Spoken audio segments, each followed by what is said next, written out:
President Joe Biden's goal of forcing the richest people in the nation to pay a wealth tax will be weighed by the Supreme Court in a dispute over a couple's nearly $15,000 tax bill. The question before the justices in Moore v. United States is whether the federal government can tax certain types of unrealized gains, such as fluctuations in the value of stocks and bonds the owner has not yet sold and therefore not yet profited from.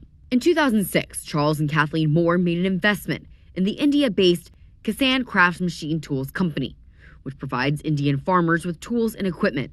The pair invested $40,000 in exchange for 13% of the shares in the company. Under the law, U.S. taxpayers who owned at least 10% of a foreign company the year former President Trump signed the law in 2017 were required to pay a one-time tax on the value of their post-1989 holdings at that time, not on what they paid for the holdings initially. The Moores were forced to pay $14,729 more in taxes, according to their Supreme Court petition. The Moore family is seeking a refund for the taxes they paid for their ownership of a piece of a company and also are arguing for a narrow interpretation of the Constitution's 16th Amendment, the 1913 edition that empowered Congress to levy income tax. The notion of taxing unrealized income is the pretext for several Democratic proposals targeting wealthy households, including Biden's billionaire minimum income tax.